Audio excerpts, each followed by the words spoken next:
Hello friends, welcome to GK study. तो आज की इस वीडियो में मैं आपसे पूछने वाला हूं 20 मोस्ट इंपॉर्टेंट क्वेश्चंस और ये होगी आपकी एचपीजेई की क्लास 30।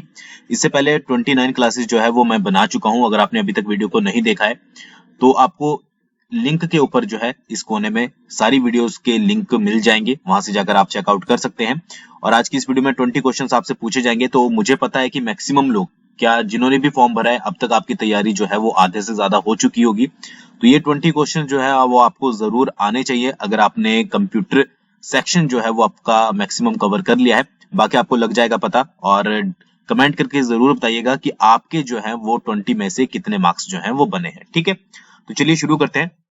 बट उससे पहले टेस्ट सीरीज जो है वो चली हुई है। अगर आप पूरी 170 क्वेश्चन की टेस्ट सीरीज देना चाहते हो, 20 मॉक टेस्ट जो है उसमें शामिल किए गए हैं और भी उसमें ऐड किए जाएंगे, तो आप आज ही जो है वो टेस्ट सीरीज को ज्वाइन कर सकते हो। कूपन कोड यूज करना है आपको जीके स्टडी 50, जिससे आपको डायरेक्टली 50% का डिस्काउंट मिल जाएगा।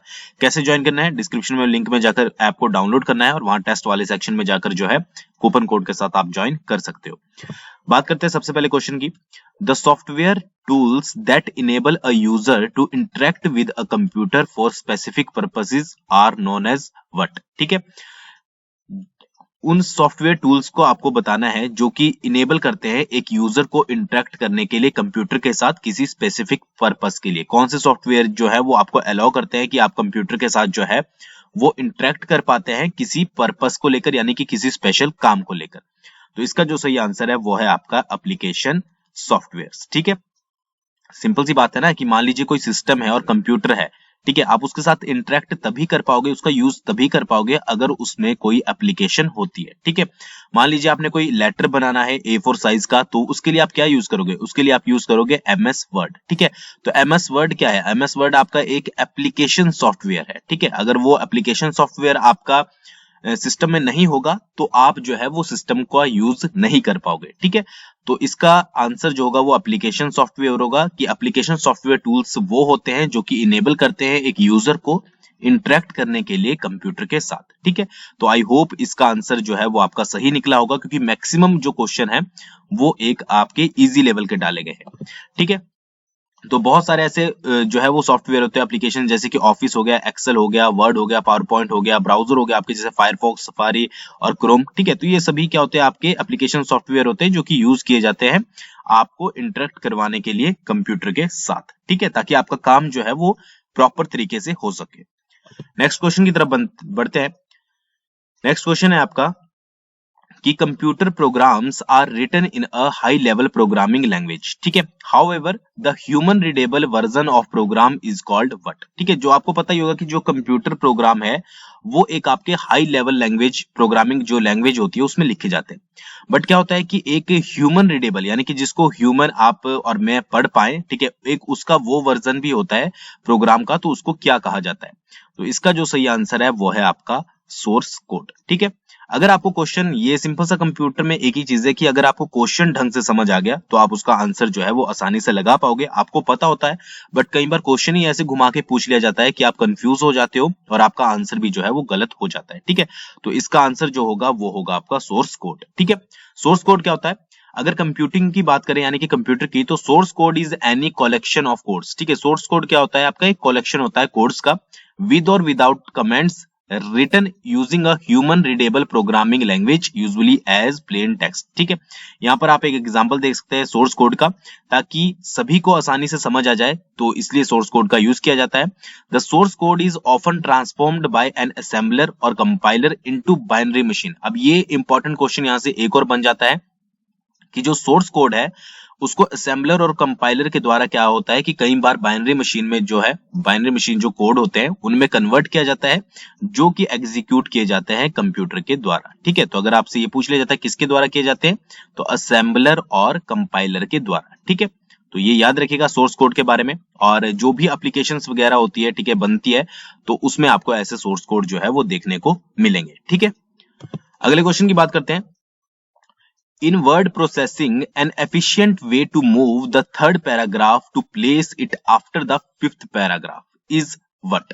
अब इस यहाँ पर क्वेश्चन को ध्यान से समझिएगा। यहाँ पर क्या बोला गया है कि जो आपकी वर्ड प्रोसेसिंग होती है, मान लीजिए ये आपका वर्ड है, ठीक है, और यहाँ पर आपका एक थर्ड पैराग्राफ है और यहाँ पर जो है वो आपका फिफ्थ पैराग्राफ है। तो आपको थर्ड को जो है वो फिफ्थ के बाद जो है वो प्लेस करना है, तो आप इनमें से किस चीज का यूज करोगे। ठीक है, यहाँ पर डायरेक्टली बोला गया है प्लेस करना है, तो इसका जो सही आंसर होगा वो होगा आपका कट एंड पेस्ट। कॉपी हम नहीं करेंगे क्योंकि कॉपी के बाद क्या होगा कि एक आपकी कॉपी यहाँ पर रह जाएगी और दूसरी कॉपी जो है वो आपकी यहाँ पर आ जाएगी, बट हमें क्या करना है, उसको प्लेस करना है। ठीक है, तो इसके लिए हम यूज करेंगे इसको डायरेक्ट कट और यहाँ पर पेस्ट। तो ये क्वेश्चन को आपको ध्यान से पढ़ना है, तभी जो है वो आपको समझ आएगा। ठीक है, नेक्स्ट क्वेश्चन की बात करते हैं। Which of the following is not a function of the control unit? इनमें से कौन सा जो है वो कंट्रोल यूनिट का फंक्शन नहीं है। ठीक है, चार आपके पास ऑप्शन दिए गए हैं, तो इसको आप इजीली आपको पता लग जाएगा। इसका जो सही आंसर है वो है आपका डायरेक्ट ऑपरेशंस। ठीक है, ये याद रखिएगा। नेक्स्ट की बात करते हैं। Software for organizing storage and retrieval of information is an क्या। ठीक है, तो इसका जो सही आंसर है वो है आपका डाटाबेस प्रोग्राम। अगले क्वेश्चन की बात करते हैं। Which of the following is not true about RAM. ठीक है, रैंडम एक्सेस मेमोरी। ठीक है, फुल फॉर्म आप सभी को पता होगा, रैंडम एक्सेस मेमोरी इसकी फुल फॉर्म होती है। यहां पर लिखा गया है कि कौन सा इनमें से जो है वो रैम के बारे में सही नहीं है। ठीक है, पहला क्या दिया गया है, पहला दिया गया है RAM is a temporary storage area. ठीक है, ये सभी को पता होगा अगर आपने रैम के बारे में पढ़ा है कि रैम जो है वो टेम्परेरी स्टोरेज एरिया होती है। ठीक है, नेक्स्ट है आपका RAM is the same as hard disk storage. अब देखिए, अगर टेम्परेरी स्टोरेज एरिया है, ठीक है, तो ये सेकंड लाइन तो आपकी सही नहीं हुई, क्योंकि जो हार्ड डिस्क होती है उसमें आप डाटा क्या करते हो, लंबे समय तक जो है वो स्टोर करते हो। तो ये आंसर जो है वो आपका गलत हो गया, और यानी कि ये आपका रैम के बारे में सही नहीं है। ठीक है, रैम इज वॉलेटाइल, ये आपको पता ही है। Information stored in RAM is gone when your computer is turn off. ठीक है, तो ये सभी जो पॉइंट है वो रैम के बारे में सही है, बाकी एक जो है वो सही नहीं है। ठीक है, तो सही आंसर कौन सा हुआ, वो हुआ आपका सेकंड। अगले क्वेश्चन की बात करते हैं। The main directory of a disk is called the dash directory. ठीक है, जो मेन डायरेक्टरी होती है किसी डिस्क की, उसको क्या कहा जाता है, तो उसको बोला जाता है आपका रूट डायरेक्टरी। तो आई थिंक अभी तक जितने क्वेश्चन हुए हैं 7 आई थिंक हो चुके हैं, तो आपको 7 के साथ आपके सही होंगे, मुझे ऐसा लगता है। नेक्स्ट है compilers and translators are one form of which. ठीक है, जो कंपाइलर्स होते हैं या फिर जो ट्रांसलेटर होते हैं वो निम्नलिखित में से किसकी एक फॉर्म है या किसके एक टाइप है। ठीक है, रोम, रैम, हार्ड डिस्क, सॉफ्टवेयर। तो इसका जो सही आंसर है वो है आपका सॉफ्टवेयर। ठीक है, अगले क्वेश्चन की बात करते हैं। A group of 8 bits is known as what. जो एक ग्रुप होता है 8 बिट का, वो किसके बराबर होता है, तो वो होता है आपका बाइट के बराबर। याद रखिएगा, बहुत इंपॉर्टेंट क्वेश्चन है। अगले क्वेश्चन की बात करते हैं। What is the intersection of a column and a row on a worksheet called. ठीक है, कोई भी आपकी वर्कशीट होती है उस पर जो इंटरसेक्शन होता है किसी भी रो का और कॉलम का, रो आपकी ऐसे होती है, ठीक है, कॉलम आपका ऐसे होता है। ठीक है, तो ये वाला जो एरिया हो गया आपका, ठीक है, ये क्या हो गया, इंटरसेक्शन हो गया। ठीक है, तो इसको जो है वो क्या बोला जाता है, तो इसको बोला जाता है आपका सेल। मोस्ट इंपॉर्टेंट क्वेश्चन है, बहुत बार पूछा गया है। ठीक है, एक बार मैं आपको दिखा भी देता हूं। मान लीजिए ये आपकी वर्कशीट है, तो ये देखिए इंटरसेक्शन, ये ऊपर की तरफ ये वाले जो होते हैं ये आपके कॉलम होते हैं, ये आपकी रोज होती है, और जहां पर ये इंटरसेक्ट हो रहे हैं यानी कि आपस में एक दूसरे को काट रहे हैं उसको बोलते हैं इंटरसेक्शन। तो ये हो गया आपका सेल, तो ये याद रखिएगा, सेल बोला जाता है। बाकी जब हम जो है वो MS वर्ड, एक्सेल वगैरह करेंगे तो जो है उसमें आपको डिटेल में समझाया जाएगा कि क्या क्या इंपॉर्टेंट चीजें इसमें होती है। फॉर एग्जांपल कि अगर आपको ये पूछ लिया जाए कि डिफॉल्ट शीट्स कितनी होती है, तो डिफॉल्ट नंबर ऑफ शीट्स कितना होता है, तो वो होता है आपका 3। तो ऐसे ऐसे क्वेश्चन जो है वो बनते हैं, जिनको हम बाद में डिस्कस करेंगे। नेक्स्ट की बात करते हैं। Holding the mouse button down while moving an object और text is known as what. ठीक है, आपने मान लीजिए आपका ये माउस है और आपने जो है इसका लेफ्ट बटन को प्रेस किया और किसी ऑब्जेक्ट को, ये मान लीजिए आपकी स्क्रीन है और एक यहाँ पर आपके कोई फाइल थी, उस फाइल को आपने पकड़कर जो है वो यहाँ पर खिसकाया, तो उस प्रोसेस को जो है वो क्या बोला जाता है, तो उस प्रोसेस को बोला जाता है आपका ड्रैगिंग। इसको मैं आपको दिखा देता हूँ। मान लीजिए यहाँ पर कोई आपकी पिक्स थी, ठीक है, ये आपकी पिक्स है, कोई भी पिक्चर्स है, आपने इसको माउस के, एक तो देखिए ट्रांसफर करने का तरीका क्या होता है कि आपने इसको कट किया या फिर कॉपी किया और वहां पर जाकर जो है वो पेस्ट कर दिया। बट एक तरीका क्या होता है, माउस की सहायता से आपने यूज किया होगा कि माउस के आपको लेफ्ट बटन को प्रेस कर आपने इसके ऊपर रखा और यहीं से उठाकर जो है इसको आपने दूसरे फोल्डर में प्लेस कर दिया, ठीक है। तो इसको बोला जाता है आपका ड्रैगिंग या ड्रैग या ड्रॉप, ठीक है। तो ये चीज याद रखिएगा। नेक्स्ट क्वेश्चन बहुत इजी है। Dash are often delivered to a PC through an email attachment and are often designed to do harm, ठीक है। क्या चीज ऐसी होती है कि कई बार जो है वो आपके सिस्टम में जो है वो एक ईमेल अटैचमेंट के थ्रू आ जाता है और जनरली इसको जो है वो हार्म पहुंचाने के लिए यानी कि आपको नुकसान करने के लिए जो है वो बनाया जाता है आपके सिस्टम को। तो सिंपल सा आंसर है इसका वायरस, ठीक है। अब आपको कमेंट करके बताना है कि सबसे पहला वायरस जो दुनिया में आया था, ठीक है, वर्ल्ड में, वो कौन सा था। ये कमेंट करके बताइएगा। दो चीजें कमेंट करके बतानी है। सबसे पहली बतानी है आपको 20 में से कितने क्वेश्चन आपके सही हुए हैं। सेकंड बताना है कि सबसे पहला वायरस जो है वो कौन सा था, ठीक है। जितनी इंफॉर्मेशन आपके पास है सारी आपको शेयर करनी है उस वायरस से रिलेटेड, ताकि औरों के साथ भी जो है हम उसको आगे पिन करके शेयर कर पाए। अगले क्वेश्चन की बात करते हैं। When a file contains instructions that can be carried out by the computer, it is often called A और N dash file, ठीक है। तो ये तो मैं मैक्सिमम बार करवा चुका हूं। इसका जो सही आंसर होगा वो होगा आपका एग्जीक्यूटेबल फाइल। तो ये सभी का सही हुआ होगा।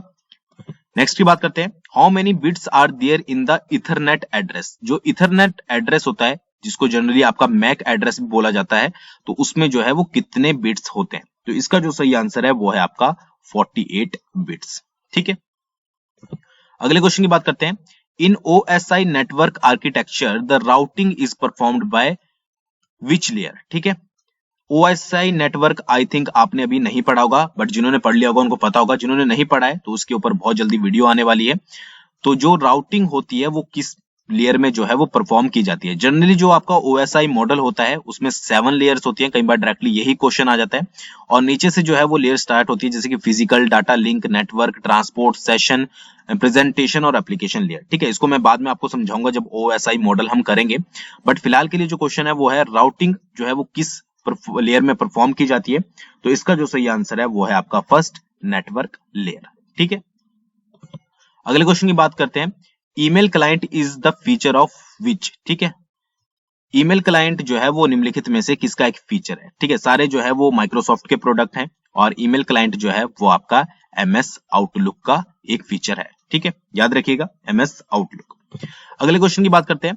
Windows 7 was introduced in which year. जो विंडोज 7 है उसको कौन से साल में जो है वो इंट्रोड्यूस किया गया था, और इसका जो सही आंसर है वो है आपका 2007, ठीक है। 2007। और ये जो है वो 64 बिट जो आपका प्रोसेसर है उसको सपोर्ट करता था। वैसे ये क्वेश्चन पूछा नहीं जाएगा बट फिर भी याद रखिएगा, और ये तो जरूर याद रखिएगा कि विंडोज 7 जो थी वो 2007 में आई थी, ठीक है। 7 से याद रखिएगा 2007। नेक्स्ट है NHTTP request contents dash parts, ठीक है। जो HTTP होता है, ठीक है, उसमें जो उसकी रिक्वेस्ट होती है उसके कितने पार्ट्स होते हैं। तो उसके पार्ट्स होते हैं आपके 3, ठीक है। कौन कौन से अगर उनकी बात करें, सबसे पहले होता है एक आपका स्टार्ट लाइन, ठीक है। दूसरा होता है आपका ब्लॉक ऑफ हेड्स और तीसरा होता है आपका ऑप्शनल बॉडी, ठीक है। तो ये 3 पार्ट्स होते हैं जो कि आपको जनरली याद रखने हैं। कौन कौन से, एक आपकी स्टार्ट लाइन, फिर आपका ब्लॉक ऑफ हेडर्स या हेड्स बोल लीजिए आप, ठीक है, और तीसरा हो गया आपका ऑप्शनल बॉडी। नेक्स्ट की बात करते हैं। In which year IBM made the first electronic computer, ठीक है। यहाँ पर फर्स्ट इलेक्ट्रॉनिक पूछा गया है, यहाँ पर फर्स्ट कंप्यूटर नहीं पूछा गया है। इलेक्ट्रॉनिक को याद रखिएगा कि जो IBM है उसने पहला इलेक्ट्रॉनिक कंप्यूटर जो है वो कब बनाया था। तो इसका जो सही आंसर है वो है 1952। अब एक और क्वेश्चन यहां से बन सकता है कि उस कंप्यूटर का नाम क्या था। तो उसका नाम था IBM 701, ठीक है। तो ये था IBM का फर्स्ट इलेक्ट्रॉनिक कंप्यूटर। अगले क्वेश्चन की बात करते हैं। Which of the following domains is used for commercial use, ठीक है। इनमें से कौन सी डोमेन जो है वो कमर्शियल यूज के लिए यूज की जाती है। तो इसका जो सही आंसर है वो है आपका .com। बहुत बार सुना होगा आपने .com जब भी आप कोई डोमेन यूज करते हो। EDU की बात करें तो ये किसके लिए यूज होती है, ये होती है आपकी एजुकेशन के लिए यूज, ठीक है। .net की बात करें तो .net होती है आपकी नेटवर्क रिसोर्सेज के लिए, ठीक है। .org होती है आपकी नॉन प्रॉफिट ऑर्गेनाइजेशन के लिए, और एक और होती है INFO इंफॉर्मेशन ऑर्गेनाइजेशन, ठीक है, तो ये आपकी डोमेन्स होती है जो कि सभी यूज होती है किसी ना किसी में। तो बाकी जो कमर्शियल यूज के लिए होती है वो होती है आपकी .com। तो ये थे 20 क्वेश्चंस। आई होप आपके मैक्सिमम सही हुए होंगे, और बाकी जो 2 चीजें मैंने पूछी है वो कमेंट करके जरूर बताइएगा। थैंक्स फॉर वॉचिंग, बहुत जल्दी मिलेंगे नेक्स्ट वीडियो के साथ।